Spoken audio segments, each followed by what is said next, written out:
afternoon and welcome to your number one TV station for deep dive into your culture and history. I'm your host Salome. Today I'm taking you the Institute of Ethiopian Ethnological Museum at Addis Ababa University. So we're gonna see the very important and famous collection of Ethiopian artifacts, cultural heritage and history that are found in this museum. So stay tuned, be with me until the end. So let's get started. Here we start visit from this ground of the entrance. This venue contains the history of building from the time of the palace to until it became a university. So the pictures and the text is designed to be read and understood by anyone who comes to visit the palace. Another critical place on the ground is this place, that known as Writer's Corner.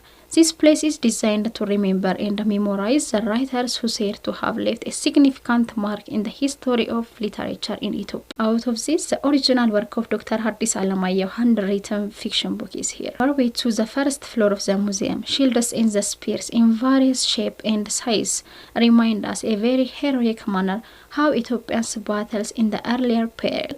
This lion we see here is a gift from the Gambella community to Emperor Haile Selassie. After the lion killed in a hunt, the unwanted contents of soft tissue come out from him, then contains an imperishable substance, then chemically dried. Before we get into the core section of the museum, here we found the place that contains the stolen and lost artifacts returned from different countries.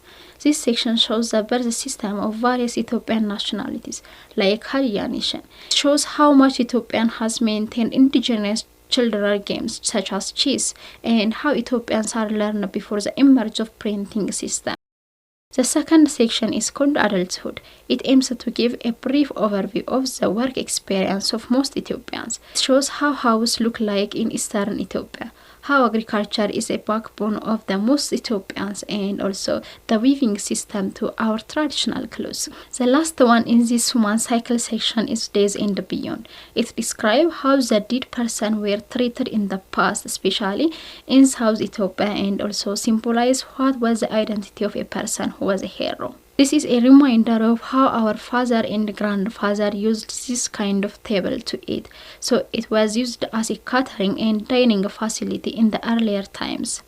What we see here is a Nobel Peace Prize given to the current Ethiopian Prime Minister Dr. Abiy Ahmed for his success in stabilizing the country. Now we are diving into Emperor Haile Selassie in Etegey Menen bedrooms. This is Emperor's Etegey Menen bedroom. It is here, and this is the sample of one of the custom Emperor's Etegey Menen used to wear. The other and most important part we can see is the Emperor Haile Selassie bedroom and dressing room. This is his untouched bed. These are different gifts given to him by different foreign countries, and the sample of the clothes he used to wear, each of them holds different meaning. This is the bathroom that the emperor used for bathing. Basically, this bath wasn't built for him with the building, rather for Joseph Broz Tito, the president of Yugoslavia, who came twice to visit Ethiopia. After Joseph left the country, Emperor Haile Selassie used it for bathing. As you might wondering why Emperor Haile Selassie and Etegey Menen used to have separate bedroom. Well, the reason is here. In his time of regime, Emperor Haile Selassie visited various countries. Not only visiting, he also studied different countries' monarchy system.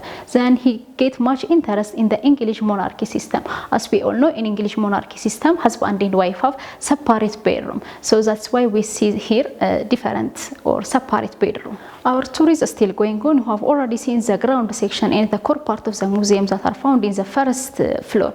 The only thing we have left is the art gallery. This art gallery section consists of two parts, the cross and icon section, and the other one is traditional Ethiopian musical instrument. Here several historical and traditional crosses located from different parts of the country, from the 15th century to the 20th century.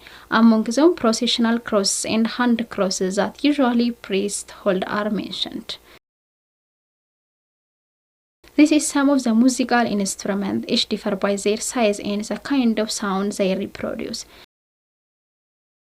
This is called nagari, used to be announced when there is a war or any kind of communication from the palace to the community.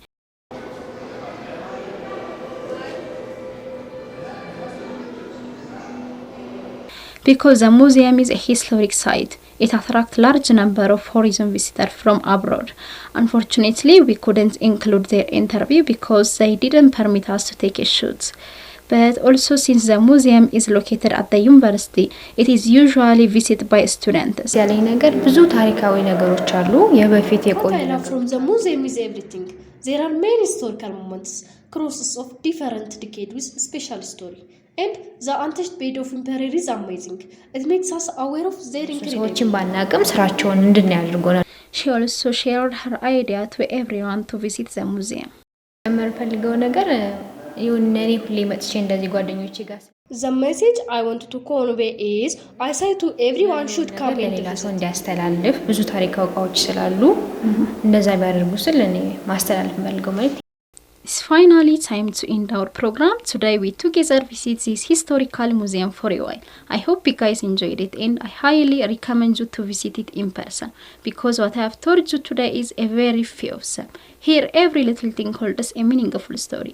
So if you come and visit you will be the benefactor. And I was Salome who presented this program is a collaboration of all my team members and thank you guys for spending this time with us. Next time we'll back with a new program with different topic. Until then have a nice week.